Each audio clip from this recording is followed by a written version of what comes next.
வெற்றி நமதே, ஊர் எமதே. தேசிய மக்கள் சக்தி.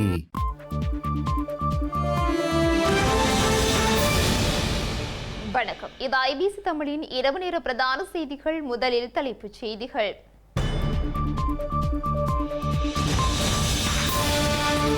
தமிழ் தலைமைகள் ஒன்றுபட வேண்டும். தமிழரசு கட்சி மாறாக செயற்படுவதாக குற்றச்சாட்டு. தாயகத்தில் ஊடுருவும் தென்னிலங்கை கட்சிகள் மக்களின் வாக்குகளை குழப்பும் நோக்கில் நகர்வு. கட்சி உறுப்பினர்களால் விமர்சிக்கப்படும் ஈழ மக்கள் ஜனநாயக கட்சி விழிப்புடன் இருக்குமாறு கோரிக்கை. ஸ்ரீலங்கா பொது பாதுகாப்பு அமைச்சர் உடன் பதவி விலக வேண்டும், தயாஸ்ரீ வேண்டுகோள். தமிழக முதலமைச்சருக்கு பாராட்டு விழா, துணைவேந்தர் நியமன அதிகாரம் பெற்றுக் கொடுக்கப்பட்ட நிலையில் நகர்வு. பாப்பரசர் பிரான்சிஸின் இறுதி ஆராதனை நிகழ்வு, உலக தலைவர்கள் உள்ளிட்ட பெருந்திரளான மக்கள் பங்கேற்பு.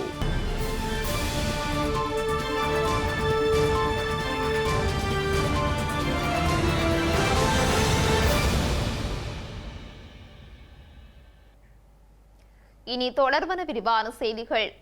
ஈழத்தமிழ் மக்களுக்கான நிலையான அரசியல் தீர்வு காணப்படும் வரை தமிழ் தலைமைகள் ஒன்றுபட்டு செயற்பட வேண்டியது காலத்தின் தேவையாக காணப்படுவதாக ஜனநாயக தமிழ் தேசிய கூட்டணி தெரிவித்துள்ளது. தமிழரசு கட்சியானது இத்தகைய செயற்பாடுகளிலிருந்து விலகி இருப்பதாகவும் ஜனநாயக தமிழ் தேசிய கூட்டணி சுட்டிக்காட்டியுள்ளது.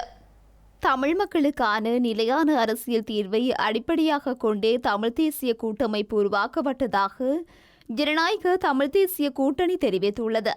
அதனை சட்ட ரீதியாகவும் நடைமுறை ரீதியாகவும் உறுதியானதொரு கட்டமைப்பாக உருவாக்குவதன் மூலமே கூட்டமைப்பிற்குள் ஜனநாயக நடைமுறைகளை பேண முடியும் எனவும் குறிப்பிடப்பட்டுள்ளது. தமிழரசு கட்சியோ இத்தகைய சிந்தனைகளுக்கு வெகு தூரத்தில் உள்ளது. அகில இலங்கை தமிழ் காங்கிரசும் தனி வழியில் செல்வதையே நீண்ட காலமாக தனது கொள்கையாக கொண்டிருந்த போதிலும் உள்ளூராட்சி தேர்தலையொட்டி சில தனிநபர்களையும் குழுக்களையும் இணைத்து ஒரு கூட்டணியாக செயற்படுவதாக காண்பிக்க முற்படுவதாகவும் ஜனநாயக தமிழ் தேசிய கூட்டணி சுட்டிக்காட்டியுள்ளது. தந்தை செல்வாவால் உருவாக்கப்பட்டு தமிழர் விடுதலை கூட்டணிக்கு பின்னர் ஒழுங்கமைக்கப்பட்டு நன்கு கட்டமைப்புக்குள் ஒரு ஜனநாயகபூர்வமான ஐக்கிய முன்னணியாக ஜனநாயக தமிழ் தேசிய கூட்டணியே இயங்கி வருகிறது என தேர்தல் அறிக்கையில் சுட்டிக்காட்டியுள்ளது. ஊழலை முடிவுக்கு கொண்டு வந்து தேவையற்ற செலவுகளை தவிர்ப்பதன் மூலம் தான் மாதம் ஒன்றிற்கு சுமார் 5 மில்லியன் ரூபாய் நிதி சேமிப்பதாக நிதியமைச்சர் ஹர்சன நாணயக்கார தெரிவித்துள்ளார். உள்ளூராட்சி மன்ற தேர்தலை முன்னிட்டு ஏற்பாடு செய்யப்பட்டிருந்த அரசியல் பேரணியொன்றில் கலந்து கொண்டு உரையாற்றும் போதே அவர் இதனை கூறியுள்ளார். செலவுகளை தவிர்ப்பதன் மூலம் தான் மட்டும் மாதம் ஒன்றிற்கு சுமார் 5 மில்லியன் ரூபாயை சேமிப்பதாக நிதியமைச்சர் ஹர்சன நாணயக்கார தெரிவித்துள்ளார். தாம் இதை பற்றி பெருமை பேசவில்லை எனவும், ஏனெனில் அனைத்து அமைச்சர்களும் இதனையே செய்கின்றனர் எனவும் அவர் குறிப்பிட்டுள்ளார். 3 வாகனங்கள் பாதுகாப்பிற்காக சுமார் 15 பணியாளர்கள் மற்றும் ஒரு வாகன அணிவகுப்பிற்கு 3 காவல்துறை உந்துருளி என்பவற்றை பெற முடியும் எனவும் அவர் குறிப்பிட்டுள்ளார். தமது தொகுதிகளை பார்வையிடு தாம் பயப்படாததால் தமக்கு இந்த பாதுகாப்பு தேவையில்லை எனவும், ஆனால் எதிர்க்கட்சிகள் பயப்படுவதால் அவர்களுக்கு அது தேவை எனவும் அவர் குறிப்பிட்டுள்ளார். அமைச்சர் ஒருவருக்கு தனிப்பட்ட 20 பணியாளர்களை உரிமை கோர முடியும் எனவும், ஆனால் தமக்கு 9 பேர் மாத்திரமே உள்ளதாகவும் அவர் குறிப்பிட்டுள்ளார். இந்த தேவையற்ற செலவுகளை குறைப்பதன் மூலம் தாம் மட்டும் அரசாங்கத்திற்கு மாதாந்தத்திற்கு சுமார் 5 பில்லியன் ரூபாவை சேமிப்பதாகவும் அவர் குறிப்பிட்டுள்ளார். தாம் நாடாளுமன்ற உறுப்பினருக்கான வாகன அனுமதிகளை எடுக்கவில்லை எனவும், உத்தியோகபூர்வ இல்லங்களில் தங்கவில்லை எனவும், வரி செலுத்துவோர் மீது சுமையை ஏற்படுத்தவில்லை எனவும் அவர் குறிப்பிட்டுள்ளார். ஸ்ரீலங்கா பொது பாதுகாப்பு அமைச்சர் ஆனந்த விஜயபால தமது அமைச்சர் பதவியிலிருந்து விலக வேண்டும் என ஐக்கிய மக்கள் சக்தியின் நாடாளுமன்ற உறுப்பினர் தயாசிரி ஜெயசேகர் தெரிவித்துள்ளார். இலங்கையில் இடம்பெற்று வரும் தொடர் கொலைகளில் சட்டம் மற்றும் ஒழுங்கை பேணுவதில் ஏற்பட்டுள்ள பிரச்சனைகளுக்கு பொறுப்பு கூற வேண்டியது அவர் எனவும் அவர் குறிப்பிட்டுள்ளார். இலங்கையில் இடம்பெற்று வரும் தொடர் கொலைகளில் சட்டம் தொடர்பில் பொறுப்பு கூற வேண்டிய பொது பாதுகாப்பு அமைச்சர் ஆனந்த் விஜயபால தனது கடமைகளை தவறவிட்டுள்ளதனால் அவர் தமது அமைச்சர் பதவியிலிருந்து விலக வேண்டும் என ஐக்கிய மக்கள் சக்தியின் நாடாளுமன்ற உறுப்பினர் தயாசிரி ஜெயசேகர தெரிவித்துள்ளார். எந்தவொரு அமைச்சரும் பதவியேற்கும் போது தனக்கு ஒதுக்கப்படும் கடமைகளை நிறைவேற்றுவதாக உறுதியளிக்கின்றார். ஆனால் அதன் பிரகாரம் தான் அவருக்கான நிறுவனங்கள் வர்த்தமானியில் வெளியிடப்படுகின்றது எனவும் அவர் குறிப்பிட்டுள்ளார். கடந்த சில வாரங்களில் 31 துப்பாக்கிச் சூட்டு சம்பவங்கள் நாட்டில் நடைபெற்றுள்ளதாகவும் அவற்றில் 27 பேர் கொல்லப்பட்டுள்ளதாகவும் அவர் குறிப்பிட்டுள்ளார்.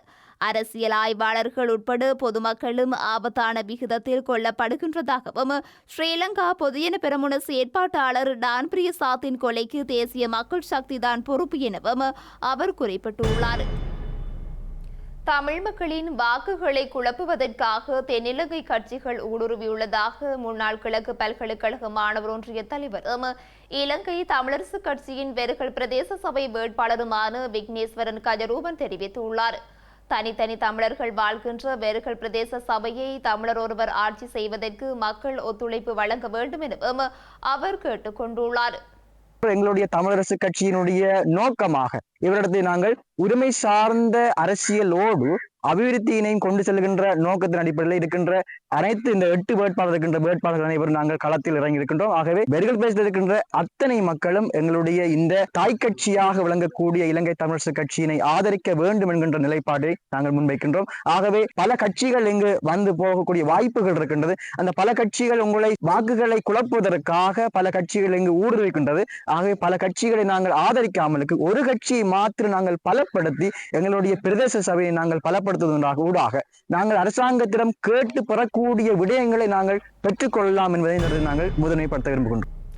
ஈழமக்கள் ஜனநாயக கட்சியிலிருந்து பிரிந்து சென்றுள்ள உறுப்பினர்கள் கட்சியை குறை கூறி வருவதாக அந்த கட்சியின் உள்ளூராட்சி சபை வேட்பாளர் அமிர்தலிங்கம் தவதீசன் தெரிவித்துள்ளார். அத்துடன் இபிடிபியை விமர்சிக்காது எந்தவொரு கட்சிக்கும் வயிற்று பிழைப்பு இல்லை எனவும் யாழில் இடம்பெற்ற ஊடக சந்திப்பில் அவர் தெரிவித்துள்ளார். ஊழல்வாதிகள் தான் என்று சொல்லி எல்லோரு கட்சியினருமே முதலில் குறை கூறுவது ஈழமக்கள் ஜனநாயக கட்சியை. ஈழமக்கள் ஜனநாயக கட்சியின் ஆட்சி காலங்களில் நடந்த அபிவிருத்திகளை மறந்துவிட்டு ஈழமக்கள் ஜனநாயக கட்சியின் ஆட்சி காலத்தில் அரச உத்தியோகங்களை பெற்றவர்கள் அனைவரும் அதை மறந்துவிட்டு ஒரு வித்தியாசத்தை எதிர்பார்த்து தற்பொழுது சில உறுப்பினர்களை மந்திரிகளை நாடாளுமன்றத்துக்கு அனுப்பியிருக்கிறார்கள். இந்த நாடாளுமன்றத்தில் இருக்கக்கூடிய உறுப்பினர்களின் சில பேரை பார்த்தீர்கள் என்று சொன்னால் டிக்டாக், யூடியூப் இதில் வர பெண்களை பற்றி விமர்சிப்பது மற்றும் இரு மந்திரிகள் தங்களுக்கு இடையிலே சண்டை பிடிப்பது, ஒளிவாங்கியை கண்டால் உடனே அவர்களது வாய் பதறிக்கொண்டுதான் இருக்கும். ஏனென்று சொன்னால் அவர்களுக்கு ஒளிவாங்கியில் கதைத்து கூட பழக்கம் இல்லை. இப்பொழுது நீங்கள் பார்த்து கொண்டிருப்பீர்கள் சமூக வலைதளங்களினூடாக பல கட்சிகளின் வேட்பாளர்களை வந்து அவர்கள் குறை கூறுவது நிமித்தம் அவர்களின் பழைய குற்றங்கள் அதுகள் என்று சொல்லி பப்ளிக் பண்ணி கொண்டு வராங்க. பட் ஆனாலும் நீங்க கூட இப்ப பார்க்கலாம் வந்து ஈழமக்கள் ஜனநாயக கட்சியில் இருக்கக்கூடிய எந்த ஒரு வேட்பாளரை பற்றி எந்த ஒரு விமர்சனமும் வரவில்லை. ஈழமக்கள் ஜனநாயக கட்சியிலிருந்து வெளியேறி வேறொரு பிரிதொரு கட்சியில் இருக்கக்கூடிய வேட்பாளர்களே விமர்சித்துக் கொண்டிருக்கிறார்கள். காரணம் ஏனென்றால் எமது ஈழமக்கள் ஜனநாயக கட்சியிலூட இருக்கக்கூடியவர்களுக்கு சில வரைமுறை கட்டுப்பாடு இருக்கின்றது. அதுதான் முதலாக செயலாளர் நாயகம் டாக்டர் சிவானந்த் அவர்கள் பின்பற்றி வருவது. கத்தோலிக்க திருச்சபையின் பரிசுத்த பாப்பரசர் பிரான்சிஸின் மறைவை அடுத்து இன்று இலங்கையில் துர்க்க தினம் கடைபிடிக்கப்படுகின்றது. அந்த வகையில் வவுனியா மாவட்ட செயலகத்தில் தேசிய கொடி அரைக்கம்பத்தில் பறக்க விடப்பட்டு பாப்பரசர் நினைவாக மெழுகுவர்த்தி தீபம் ஏற்றி அஞ்சலி செலுத்தப்பட்டுள்ளது. இதில் கத்தோலிக்க மதகுருமார், மேலதிக மாவட்ட அரசாங்க அதிபர், மாவட்ட செயலக உத்தியோகத்தர்கள் என பலரும் கலந்து கொண்டு அஞ்சலி செலுத்தினர்.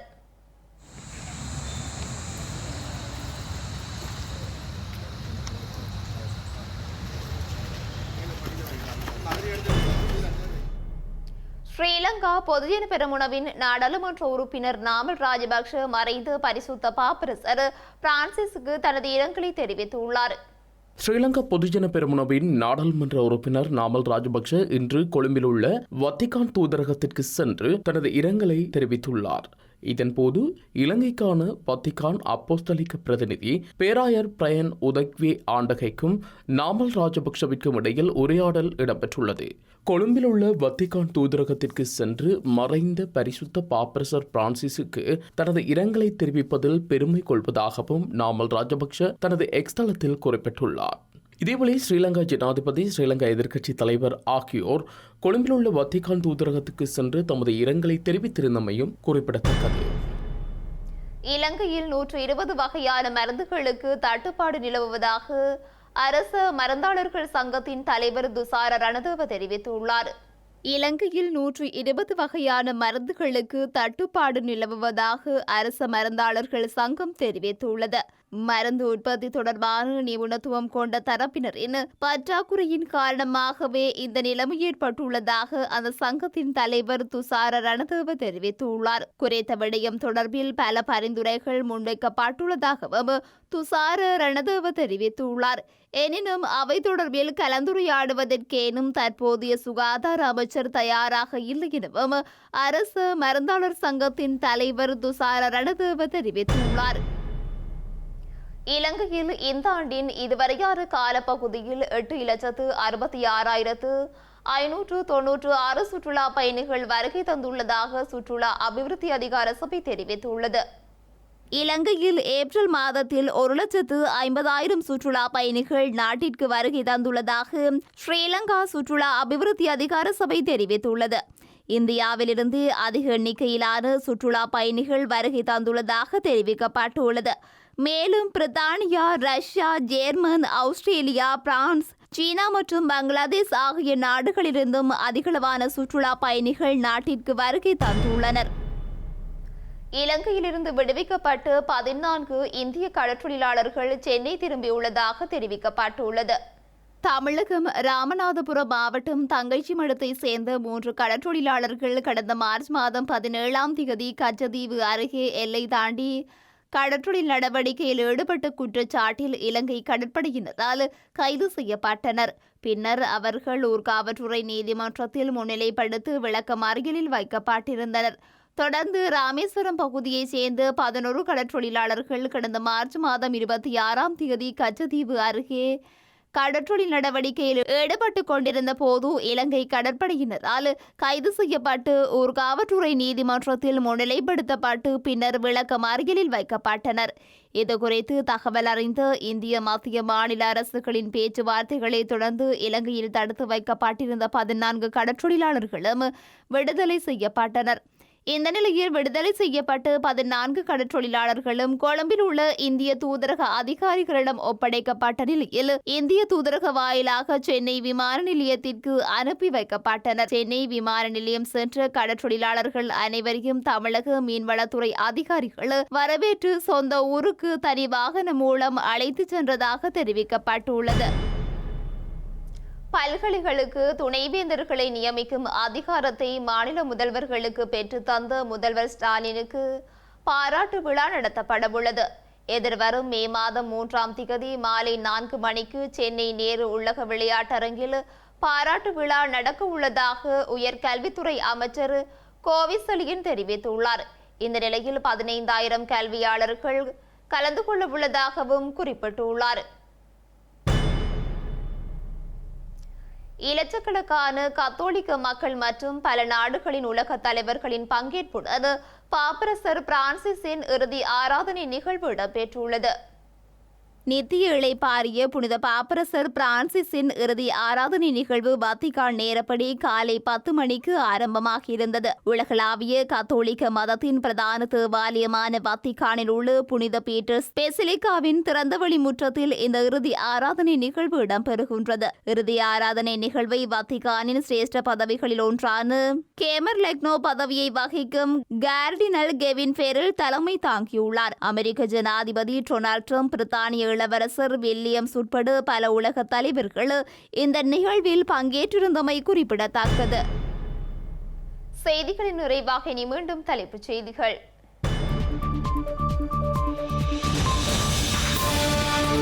தமிழ் தலைமைகள் ஒன்றுபட வேண்டும். தமிழரசு கட்சி மாறாக செயற்படுவதாக குற்றச்சாட்டு.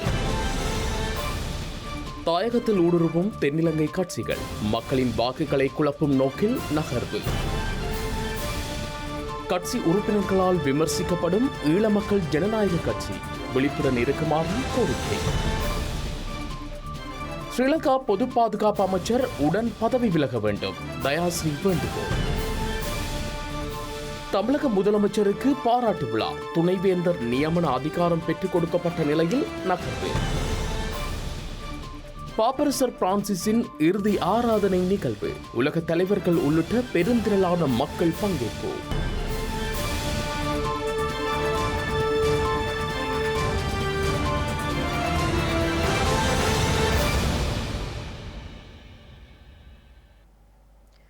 இத்துடன் ஐபிசி தமிழின் இரவு நேர பிரதான செய்திகள் நிறைவு பெற்றன.